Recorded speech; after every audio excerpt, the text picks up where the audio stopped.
সারা পৃথিবীতে মানুষের জন্য যত নিয়ামত আল্লাহ দিয়েছে তার এক নম্বরে নিয়ামতের কথা আল্লাহ নবীকে দিয়ে বলাচ্ছেন কোরআনের ভিতরে, কুল ইন কানা আবাউকুম, সারা পৃথিবীতে যত নিয়ামত বান্দা তোমার জন্য দেওয়া হলো তার এক নম্বরের নিয়ামত হলো আবাউকুম, সন্তানের জন্য তার বাবা মার থেকে বড় নিয়ামত আর কোনো নিয়ামত নাই। কে বলছেন? আল্লাহ বলছেন। বাপ মা কত বড় আপনার সাপোর্টিং, একটা সামান্য উদাহরণ বা গল্পের আকারে একটা কথা বললে আপনার মগজে একটু ঢুকবে। এক গ্রামে একটা গরিব ফ্যামিলি বসবাস করে। এইটা বক্তব্য সব যদি ভুলে যান এই জায়গাটা ভুলবেন না, এটা গল্প একটুখানি কিন্তু মারাত্মক বড় একটা জ্ঞান আছে।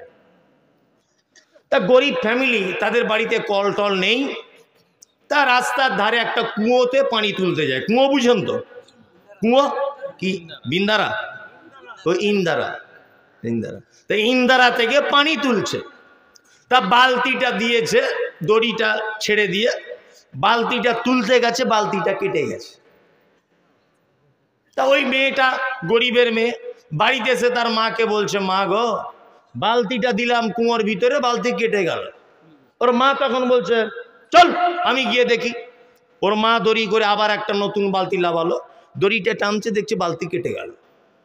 ওর মা আর মেয়ে দুজনাই অবাক হয়ে গ্রামের মোড়লের কাছে গেল, গিয়ে বলছে, মোড়ল সাহেব এ কুয়োর ভিতরে বালতি দুটো দুটো দিলাম, দুটোই কেটে গেল, কারণ কি? মোড়ল তখন বলছে, বিয়াদব কোথাকার, আজে বাজে কথা, চল দেখি আমি যাব। মোড়ল একটা বাড়ি থেকে বালতি এনে দড়ি ধরে ছেড়ে দিয়েছে। মোড়ল টেনে দেখছে মোড়লের বালতিও কেটে গেছে। 4-5 জন এসে দিয়েছে, 4-5 জনের কেটে গেল। তখন মোড়ল ভাবছে যে নিশ্চয় কোনো ব্যাপার আছে, বালতি কেটে যাচ্ছে কেন?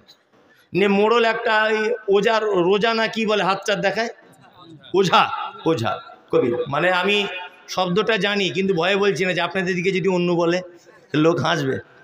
মানে এক দেশের বুলি আর এক দেশের গালি।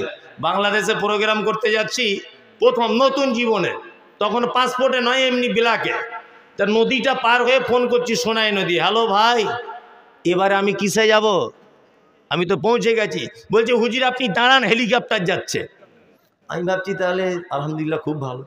আমার বউকে সাথে সাথে ফোন লাগিয়েছি, দেখো আমার নসিব কত, বয়স কম হতে পারে, আমি হেলিকপ্টারে করে আজকে জলসা করতে যাব।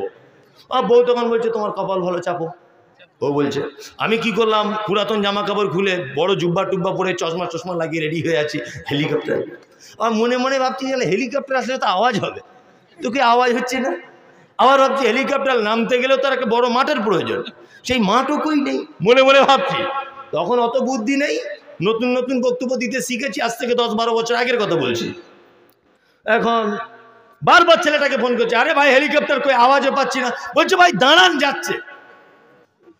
তখন দেখছি একটা লোক এসছে সাইকেল নিয়ে, পিছনে দেখছি দুটো কাঠ বাঁধা আছে এরকম, আর একটা কাঠেই রাখো। আমার কাছে হুজুর বসুন, আচ্ছা আস্তাগফিরুল্লাহ। হেলিকপ্টারে কি ব্যাপার? বলছে এইটাই তো বাংলাদেশের নাম হেলিকপ্টার। আচ্ছা আস্তাগফিরুল্লাহ, আগে যদি জানতাম তো এই জামা পাল্টাতাম আমি। কি সর্বনাশ করলে ভাই তুমি আমার। আগেকার দিনে বাংলাদেশে এই সিস্টেমের চালু ছিল, যারা কুটুম টুটুম আছে জিজ্ঞাসা করবেন, সাইকেলে মোটর সাইকেলে প্যাসেঞ্জার বইতো, আর এদের নামই ছিল হেলিকপ্টার।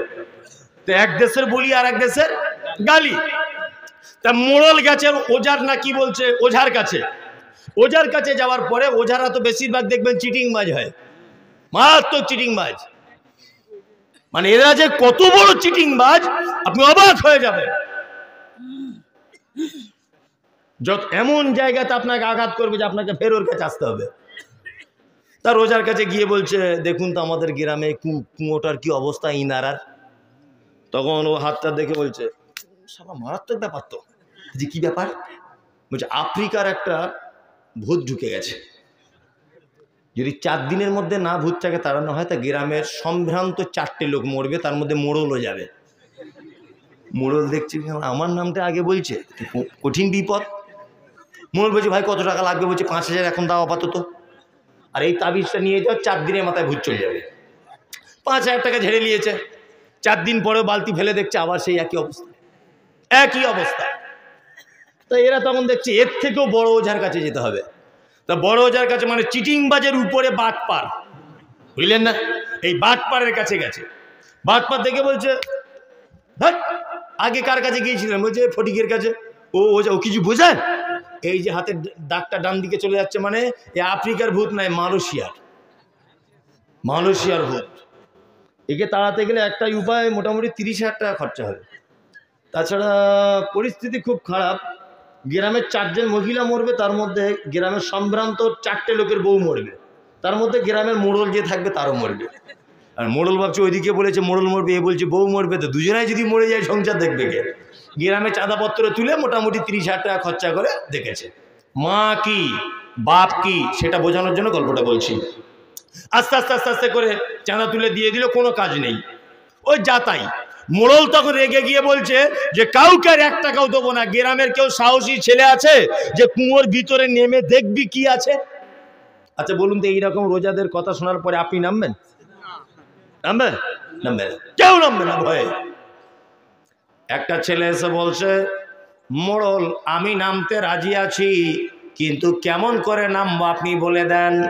বলছে আমরা উপর থেকে দড়ি ধরে থাকবো, তুমি দড়ি ধরে নিচে নেমে যাবে। তখন ছেলেটি বলছে মোড়ল আমি যখন নিচে থাকবো দড়িটা ধরবে কে? বলছে আমি ধরবো। গ্রামের ছাইফুল ধরবে, ফটিক ধরবে, আরিফ ধরবে, ওই তোবরে জালি ধরবে, আব্দুর রহমান ধরবে, সবাই ধরবে। তখন যুবক বলছে আমি নামবো না, 2 জন লোক যদি ওই দড়িটা ধরে থাকে তোমাদের সাথে তাহলে আমি নামবো। বলছে কে বলো? বলছে আমার আব্বা আর আমার মা, 2 জন যদি দড়ি ধরে তাহলে নামবো।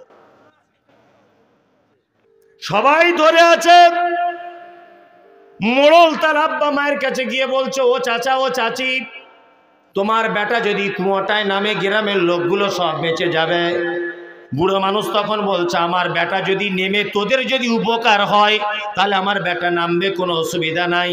তবে আমি তো বুড়ো মানুষ, আমার এই 80-90 বছর বয়স, আর আমার স্ত্রী অর্থাৎ তোর চাচির বয়স প্রায় তাই, দুজনের সমান সমান, আমরা ভালো চলতে পারি না, তা আমরা কেমন করে দড়ি ধরবো? মোড়ল বলছে কোনো দরকার নাই, 2 জন শুধু হাত দিয়ে ধরে রাখবে, টানতে হবে না, টানবো আমরা, তোমরা 2 জন শুধু ধরে রাখবে, আমরা টানবো, আমরা, তোমরা শুধু দড়িটা কি করবে? ধরে রাখবে। ছেলেটা নেমে গেছে, সবাই দড়ি ধরে আছে, ওর আব্বা মা দড়িটা ধরে আছে। এখন তলা থেকে নেমে দেখছি একটা বুড়ো বানর কার গাছে পিয়ারা টিয়ারা খেতে গিয়ে কুয়োর ভিতরে পড়ে গেছে, বুঝলে না? এরা যতবার বালতি দিয়েছে ও বালতিতে উঠে বসে দাঁত দিয়ে দড়িটা কেটে দিয়েছে, ও তো বুদ্ধি নাই, কেটে দিয়েছে। এখন ও অনেক দূরে যখন চলে গেছে, কূপটার অনেক গভীরে, ভিতর থেকে বলছে এই মাল ধরেছি, মাল ধরেছি, মাল ধরেছি। মোড়ল লাইট মেরে দেখতে সত্যি ওর হাতে একটা মাল আছে কিছু। মোড়ল দড়ি ছিঁড়ে কাছা পেতে ছুটছে, দেখছে সে আফ্রিকার ভূত উঠছে। সবাই পালিয়ে গেল। ওর আব্বা মা বুড়ো মানুষ, 2 জনের দাঁত দিয়ে দড়ি ধরে পা দিয়ে সাপোর্ট দিয়ে দাঁড়িয়ে আছে। আল্লাহু আকবার। শেষ পর্যন্ত ছেলেটা মারবান্তিক অবস্থা, কোন রকম এদিক ওদিক এদিক ওদিক এদিক ওদিক করে উঠে দেখছে কেউ নাই, শুধু আব্বার মা আছে। মোড়ল পরের দিন 10,000 টাকার একটা চেক লিখে বলছে গ্রামের তরফ থেকে প্রাইজ দেওয়া হবে আমাদের সাইফুল ইসলামকে, গ্রামবাসীকে বাঁচানোর কারণে। সাইফুল স্টেজে তুমি কিছু বলো। স্টেজে প্রথমেই বলেছে মোড়ল ওই জন্যই বলেছে পৃথিবীর সবাই শত্রু, পৃথিবীতে কেউ কোনোদিন আপন হয় না, যারাই হয় ক্ষণিকের জন্য হয়। পৃথিবীতে অরিজিনাল আপন হচ্ছে বাপ আর মা। আমি জানি ভয়ের কারণে সবাই দড়ি ছেড়ে দিয়ে চলে যাবে, আমার আব্বা মা যদি দড়ি ধরে জীবনেও কোনোদিন সন্তানদের 1000 বিপদ হলেও দড়ি ছিঁড়ে যাবে না। যারা 4 দিন 4টে ডিম সিদ্ধ খেয়ে ঘন ঘন আম্মাজি বলছে, আর নিজের বাপকে বাপ বলে না, নিজের মাকে না মামা বলে না, ভেবে নিও তোমাদের অবস্থা ঠিক এই রকম।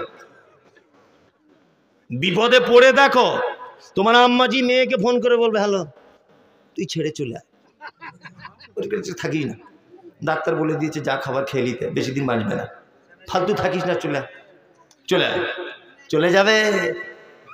আর আপনার গায়ে যদি পোকা হয়ে যায়, 20-30 দিন যদি 1-2 বছর যদি আপনার গায়ে পোকা হয়, বিছানায় যদি পেচ্ছাপ পায়খানা করেন, তাও পৃথিবীতে এমন কোনো মা নেই যে হাত দুটো তুলে বলবে আল্লাহ আমার বেটাকে তুমি তুলে নাও। এরকম কোনো মা আছে? কোনো মা আছে? কোনো মা নেই। মায়ের সঙ্গে সদ্ব্যবহার করবেন। মায়ের মর্যাদা ইসলামে কি অনেক অনেক বেশি। চলুন এইবারে বলছি আপনাকে নারী কন্যা রূপে ওর মর্যাদাটা কতটা। আল্লাহ নবী সাল্লাল্লাহু আলাইহি ওয়াসাল্লামের বিবি নাম হয়েছে তার আম্মা জান আয়েশা সিদ্দিকা রাদিয়াল্লাহু তাআলা আনহা। কি নাম? আয়েশা। আম্মা জান আয়েশা বলছেন, আমি বাড়িতে বসে রয়েছি, একজন মহিলাকে দেখলাম দুটি বাচ্চাকে নিয়ে আমার দরজায় যেন কিছু চাইলো। আমার বাড়িতে কিছু নাই, একটা খাজুর ছিল, ওই খাজুরটা মহিলাটিকে দিলাম। মহিলাটিকে দেখলাম খাজুরটা নিজে না খেয়ে তার কন্যা দুটির মাঝখানে ভাগ করে দিলেন। বিশ্ব নবী এলেন, আসার পরে আল্লাহর নবীকে আয়েশা বলছেন, ইয়া রাসূলুল্লাহ, আজকে একটা মারাত্মক ঘটনা ঘটে গেল। বলছে ঘটনা কি? বলছে একজন মহিলা এসেছে দুটি কন্যাকে নিয়ে। আল্লাহর নবী আমরা তাকে একটা খাজুর দিলাম, নিজে না খেয়ে দুটি কন্যার মাঝখানে বিলি বন্টন করে দিলেন। বিশ্ব নবী তিনি বললেন, শোনো আয়েশা, কোনো মেয়ে যদি, কোনো ছেলে যদি তার কন্যা সন্তানকে নিয়ে যদি পৃথিবীতে যদি বিপদে পড়ে যায়, আমি আর ওই কন্যার পিতা দুইজনে জান্নাতের ভিতরে এইভাবে থাকবো। এইটা বলার পরে আল্লাহর নবী মধ্যমা আর তর্জনী আঙুলকে এক জায়গায় করে দিয়ে বলছে, আয়েশা, আমি আর ওই মেয়ের বাপ, আমি আর ওই বিপদে পড়ে যাওয়া কন্যার বাপটা দুইজন জান্নাতে এই রকম ভাবে থাকবো। অনেকজন আছে মেয়ে হয়েছে বলে মুখটা বেঁকিয়ে বসে আছে, আর ছেলে হয়েছে বগল বাজাচ্ছে। এই মালে যদি বরকত যদি পেতে চান, মালে বরকত যদি পেতে চান, তাহলে অবশ্যই বাড়িতে আপনার মেয়েকে বেশি করে তার পিছনে খরচা করুন। মেয়ে যা খেতে চাইবে তাই খাওয়ান। যত রকমের পোশাক সে পরতে চায়, তবে ইসলাম বিরোধী পোশাক নয়, যেগুলো সভ্যতা পোশাক তাই কিনে দেন। মেয়ের পিছনে বেশি বেশি টাকা খরচা করুন, ইনশাল্লাহ মালে বরকত হবে। আপনি কি চারটিখানি ব্যাপার। একটা মেয়ের বাপ যদি আপনি হতে পারেন, আল্লাহর নবী বলছেন আমি আর ওই লোকটা জান্নাতে দূরে থাকবো না, দুটো আঙুলকে জমা করে দিয়ে বলছে এইরকম ভাবে দুজন থাকবো। এ কি ভাবা যায়? নবীর সঙ্গে জান্নাতি লোক। আপনি বাজার থেকে যখন বাড়ি আসবেন, আপেল আঙ্গুর বেদানা যা কিছু আনবেন, সর্বপ্রথম আপনার মেয়ের হাতে দেবেন। প্রথম আপনার মেয়ের হাতে দেবেন। কি বললাম বুঝলেন না? মেয়েকে চুমু দেবেন, জড়িয়ে ধরে আদর করবেন। আল্লাহু আকবার, কত প্রিয়। টাকা পয়সা বেশি বেশি করে খরচা করবেন তার পিছনে।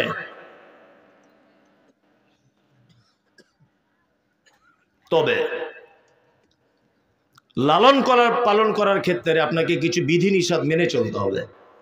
উপদেশমূলক কথাবার্তা বলতে হবে। মা, তোমার এই 15 বছর বয়স, তুমি রাস্তাঘাটে ঘোরাফেরা করো না মা, তোমার মাধ্যমে আমি জান্নাত যাব, আর তোমার মাধ্যমে আমি জাহান্নাম যাব।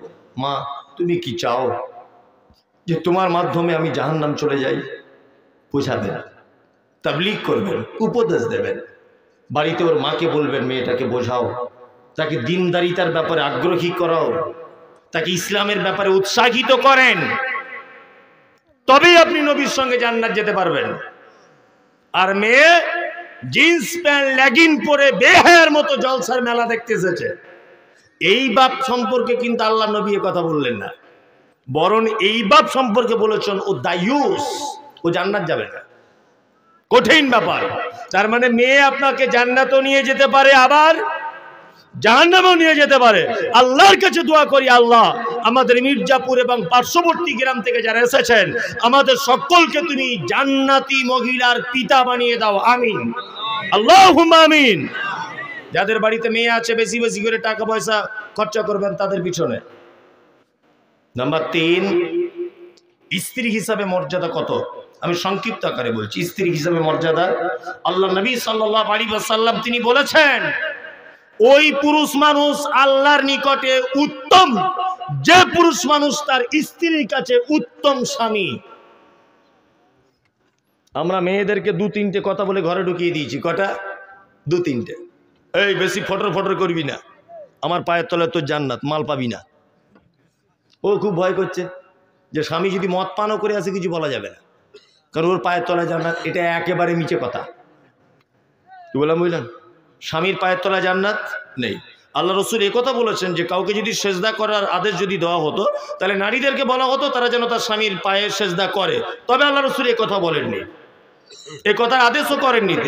তিনি বোঝানোর জন্য একথা বলেছেন, স্ত্রী উত্তম ব্যবহার করবেন, খুব উত্তম ব্যবহার।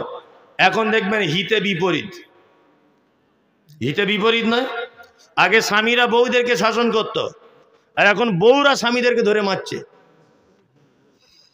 জামানা উল্টে গেছে।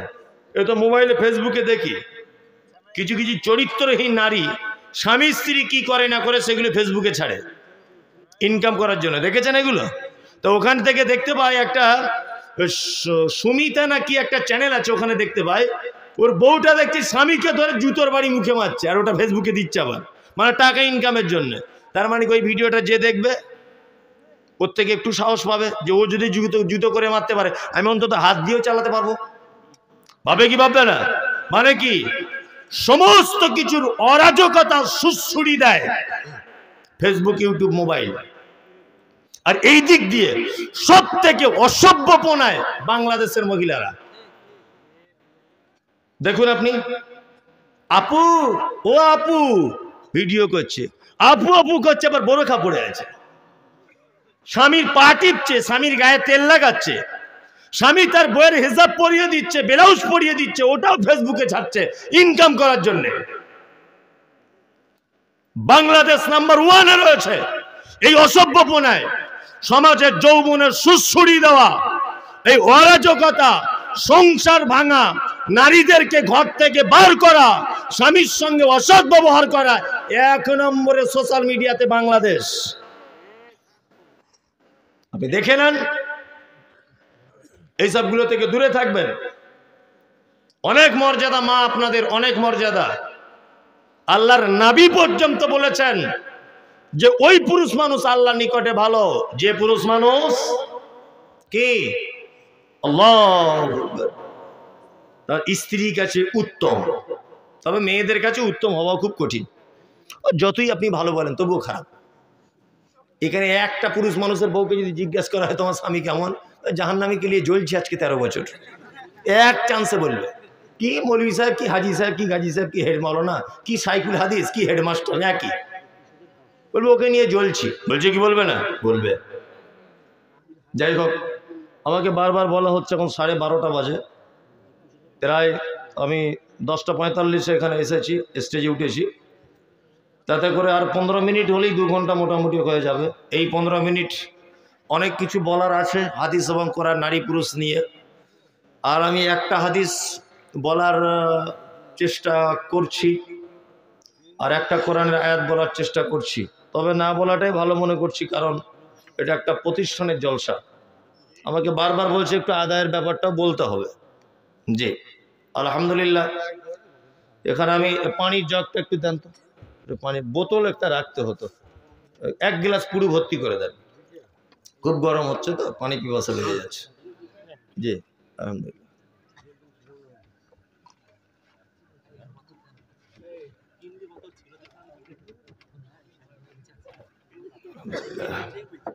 যে কথা বলছিলাম, যেটা একটা প্রতিষ্ঠান, শিশু মাদ্রাসা নাকি আপনাদের? জি। তা কোরআনের শিক্ষার ব্যাপারে আপনারা উৎসাহিত হয়ে নিজ ইচ্ছাতে কিছু আল্লাহর রাস্তায় দান করুন। আর আলহামদুলিল্লাহ এখানে অনেক বড় বড় দানি আছে, সোশ্যাল মিডিয়াতে দেখেছেন এতদিন। আর অন্তত পক্ষে আমার কাছে একটা লোক 1 লাখ টাকার দানি আসুন, 10-5 হাজার টাকা চাইব না। কি বললাম বুঝলেন তো? এতই যখন ভালোবাসেন 1 লাখ টাকা একজন বলুন, আমি ছোটোখাটো দান চাইব না, কারণ কারুর কাছে কিছু চাইতে গেলে বন্দুক চেয়ে লাভ নেই, তাহলে ফাঁকা বন্দুক আসবে, কামান চাইতে হবে। 1 লাখ টাকা 2000 টাকা নগদ দিবে। মাশাআল্লাহ। 1 লাখ।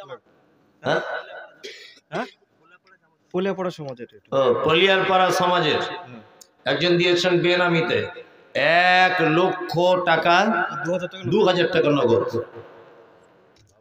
আমি ওই ছন্দ করে করে দোয়া করব না, আমি যেটা সঠিক দোয়া ওটাই বলে দিচ্ছি। আল্লাহুম্মা সাল্লি আলাইহি আল্লাহুম্মা বারিক আলাইহি।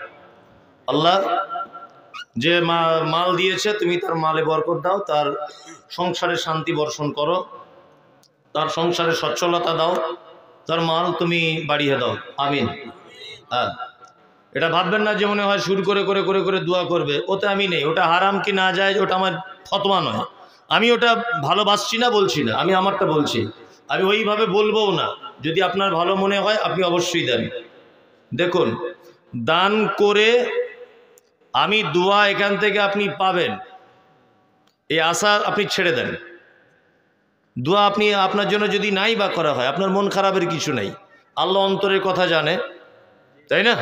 আপনি শুধু বলুন আমার নাম অমুক, আমি দান দিয়েছি, কে দোয়া করলো না করলো দেখার প্রয়োজন নেই, আছে নাই, একদমই নেই, আল্লাহ বেহেতার জানে।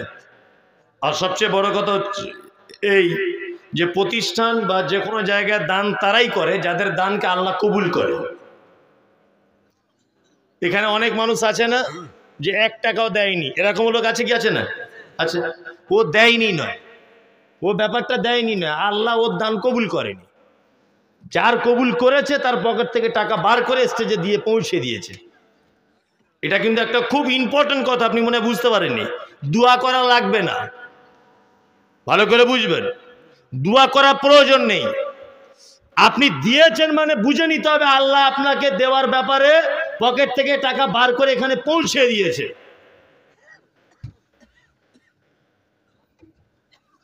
যে দিবে না আল্লাহ ওর মাল কবুল করেনি, দেয় হচ্ছে মেন ব্যাপার। এতটুকু জিনিস জেনে রাখেন যে কে দোয়া করলো, মমতাজুল ইসলাম, আব্দুল সবুর, কে শিহাবুদ্দিন, ওটা দেখার প্রয়োজন নেই। আপনি আপনার সম্পদ এখানে পাঠিয়ে দেন। 1 লাখ টাকা একজন দিয়েছেন, আর একজন ভাই অন্তত পক্ষে কিছু বলুন। আমি শুনেছি এখানে গ্রামে অনেক ধনী লোকের বসবাস। হ্যাঁ, কলিয়ারপাড়া থেকে একজন ভাই বেনামিতে 1 লক্ষ টাকা। আর কেউ আছেন ভাই? জি, অন্তত 2-5 হাজার টাকা কেউ বলুন। মাশাআল্লাহ, আমি বলে দিচ্ছি। রিপন ও জাকির পূর্বপাড়া 20,000 টাকা।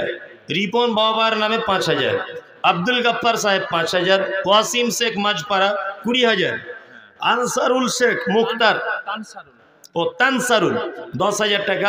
বেনামে বেলডাঙ্গা 10,000, বেনামে আনু সাহেব বেলডাঙ্গা 15,000 টাকা। আল্লাহু আকবার। আল্লাহুম্মা সাল্লি আলাইহি আল্লাহুম্মা বারিক আলাইহি। আল্লাহ তুমি তার উপরে শান্তি বর্ষণ করো তাদের উপরে, এবং তাদের উপরে তাদের মালে তুমি বরকত দান করো, বলুন আমিন। মালে বেশি বেশি করে বরকত। চলে যাবেন না, আমার পরে আরো 2টো বক্তা আছে। সারা রাত জলসা হয় নাকি আপনাদের? সারা রাত বাবা, 8টা শ্রোতা থাকে, তাহলে ফজরেও খুব লোক হয় নিশ্চয়ই মসজিদে।